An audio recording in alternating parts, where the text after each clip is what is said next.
Hi, welcome to Edward Box Guitar Tuition. So I've got another classic album inspection here. This is one that's very dear to my heart. It might be my favourite album of all time, I think, and it's one I can't live without. It's Sad Wings of Destiny by Judas Priest, their sophomore album. When this album comes out, although its influence will take a while to connect, heavy metal will never be the same. This is one of the most influential albums ever made in the genre. Let's do a little bit of history just before we dive into it. So 1969, a guy called Al Atkins forms a band called Judas Priest, but they disband sometime in the middle of 1970. In the October of 1970, or maybe November, he is frequenting a place called Holy Joe's, which is a rehearsal place in the Walsall, West Brom area of the Midlands. And he's wandering around practice rooms just listening because he's looking for a new band. And he likes the sound of what he hears coming out of one room. In there is a band practicing called Freight. On the drums is John Ellis. On bass is Ian Skull Hill. That's his nickname, Skull. And on guitar is one Kenneth, soon to be KK Downing. He goes in, they have what's called a knock, a jam session. Maybe they do that there and then, or maybe later. And sometime after that, either KK Downing or Al Atkins will suggest using the name Judas Priest of Al Atkins' former band. So when you go on things like Wikipedia and other things where it says Judas Priest are formed 1969, I don't agree. Judas Priest are formed in the October or November from a band called Freight in 1970. They make their debut gig at Essington Old Town Hall in March 16th, 1971. Al Atkins will stay in the band, and him and then the drummer they have later on called Chris Campbell will leave in the May of 1973. In the June of 1973, Rob Halford and John Hinch will join from the band Hiroshima, and they will make their debut on July 17th, 1973 at Bolton Town Hall. You can find that a bit of that gig on YouTube. Okay, they'll eventually get a deal with Gull Records, a small independent deal, and the boss will suggest adding a second guitarist, so they check out a name they'll be given, a guy called Glenn Tipton from a band called the Flying Hat Band that's disbanded, and he, as they've got a record deal, he decides to join them. And this will be the final part of the jigsaw. His guitar playing and songwriting skills will be the final thing that this band needs to go upwards. So they make their debut on Rock and Roller. What distinguishes this album is it's a heavy rock album. It's not a metal album, but it shows they can write songs, it shows they can play, it shows that Halford's a really, really good singer. But it's not, what makes it stand out as a Judas Priest album, it doesn't sound like Judas Priest eventually sounded, but based in 1974, it's as good as any number of other sort of heavy rock albums from 74. It's pretty good. I really like it. So basically the album stiffs, they're only given £2,000 to do it, which is pittance. It's about 30 grand today, but it'd be really hard to make an album on that in the studio cost back then. So Gull gives them some more money to make a second album. They're only given £2,000 again, and in the December of 1975 they go to Rockfield Studios in Wales. Now this is a famous residential recording studio in a farm out buildings in Wales. Famously Queen recorded Night at the Opera there, and there's loads of other stuff been done there. I think maybe Stone Roses went up there, Coldplay as well, recent things. So they will be given to co-produce with this, and they've always been co-producer of their albums from this album onwards. Two guys called Jeff Calvert and Max West, and they'd had a hit as a band called Typically Tropical with a song called Barbados, a novelty hit in 1975. So naturally Priest were like, oh God, what are the purpose of these guys for? But these blokes basically said, look, we haven't got a clue about heavy metal, so you guide us that way, but we know how to record and mic up and that, and they made a really good working partnership. But perhaps more importantly as well, the guy engineering or co-engineering was a guy called Chris Sangarides, and he became a top producer in his own right and produced Priest's seminal Painkiller album of 1990. So everything's set up. Priest have been touring for, the last 12 months since Rock and Roller. A lot of the songs from this album, some of the ideas were actually there at the Rock and Roller stages, but Roger Bain, perhaps Savily, the producer of that, picked other songs, so they were able to keep a few songs back, and one song they had was a song called Whiskey Woman, and they had another track called Red Light Lady as well. Now if you go on YouTube you will find a demo of Whiskey Woman, and you'll find some of the riff for the track I'm going to talk about. If you go onto the Live at Bolton Town Hall bootleg, which I just found, which has a bit of Red Light Lady, you can't really hear much of this track, But anyway, they put these two tracks together and made one of the all-time metal classics, and that is Victim of Changes, and this is the opening track of the album. So this basically fades in, it has like a long reverb, and the harmony guitars fade in, and then the riffage comes in. So when I first heard this when I was a kid, I'd already heard the live version of this before, which is another seminal version of the track. So when I was a kid and I first heard this album, it was like the band were in the room with me. The production's very dry. It has little bits of delay and reverbs they use, but the actual kind of core sounds are really dry. It's almost like kind of dead sound. Fighting for distortion on this. It's not much heavier than Rock-a-Roller. The old people always say Rock-a-Roller is a bad sounding album. I mean, you put it on a good system and a good CD, it sounds okay. And this is the same, but what comes through on this is the quality of the tracks. So Victim of Changes, it's a 7-minute 45 song. It's got several it's got this amazing intro, then you got, your sort of verse bridge structure, as it were. It doesn't really have a chorus as such, and then it breaks down to a really quiet middle section as well. And Rob Halford unleashes some guttural sort of roars in this, and there's some amazing screams. There's an amazing scream coming out of the middle section, and the final scream is awesome. I think the first port of call is that Halford he combines two singers. He has the high piercing shrill of David Byron of Uriah Heep, but he has the power and guttural thrust of Ian Gillan, and that's why he's so unique. He could sort of bring those two guys together and create his own thing, and he is the proper proto metal singer. The second you hear a guy or girl go for a big scream or operatic style, it's Halford, who they are, been influenced by. This track also has two great guitar solos, a great KK Downing lead break with a wah wah, really cool, and then Glenn Tipton's a lovely kind of phase solo coming out of the middle section. And KK and Glenn have really cool twin guitar part arrangements, sort of left and right riffing.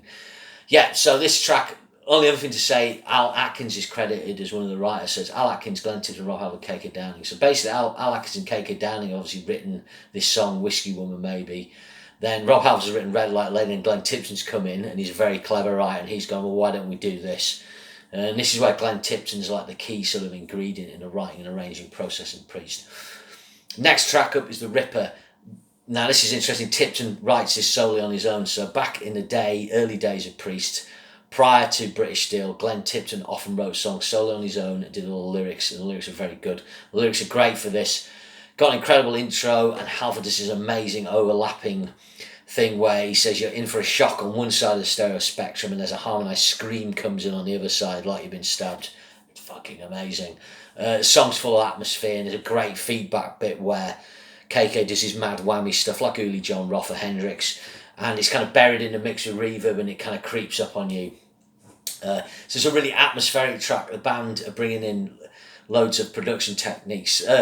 It was mixed at, I'm just going to check this, Morgan Studios, yes. So they did the recording of this and then went to Morgan Studios to mix it. It was mixed in a week. Okay, let's carry on. So we've done The Ripper. Those first two tracks are all-time classics. They're two classics of the heavy metal genre, two Priest classics. So the next two tracks are real deep cuts. The next track is Halford Downing Tipton, so the core writing team, but Al Atkins also gets a credit. I'm not sure what he wrote on this. But this is the first sort of proper metal power ballad, and it's Dream of Deceiver. Without this song, there's no Fade to Black by Metallica, there's no One by Metallica, there's no numerous Queensryche tracks or whatever. Because Black Sabbath ballads didn't really go like this, they're kind of spacey, like Planet Caravan, or really badly like Changes. This is a metal power ballad. It's a superb lyric by Halford, it's really cosmic, it's got a beautiful acoustic guitar sound. Really powerful, the climax features incredible operatic wailing by Halford, and Glenn Tipton's a beautiful solo. It's an amazing track, and then it goes into a track called Deceiver. So this has a 12/8 metre like Children of the Grave by Black Sabbath, but aside from that it sounds nothing like it. It's amazing lyrics again by Halford, it's written by Halford Downing Tipton. I'm guessing KK might have done more of the music on this.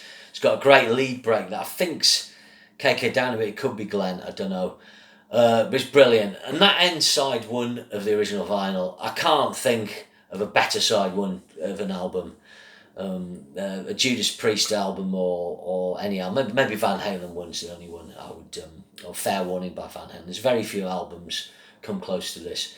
I think Martin Popoff, the writer I read a lot of, he says this is the first album that offers like a new template for metal. You know, basically you start with Sabbath, you got Purple, Uriah Heep, Budgie, and those heavier aspects of Zeppelin, and that's various cult bands, and they're all kind of doing a similar thing, although Sabbath are really starting to experiment. But Priest to bring in the second guitarist, copying Wishbone Ash, and Thin Lizzy will do that as well, and they just just that combination and the Halford's vocal stylings, it just really creates something different that will change metal forever.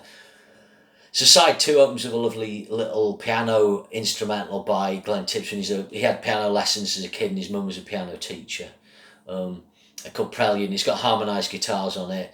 You can hear the sort of Queen influence coming in on this. So Queen 2 was a big influence on Priest. I think it's Rob Halford's favourite album of all time, and I suspect Night at the Opera might have been, if they got a copy of it. They probably didn't have a copy of that when they were writing this, so we'll say Queen 2, which is a huge influence on a lot of musicians. You know, it's a real musician's album, Queen 2.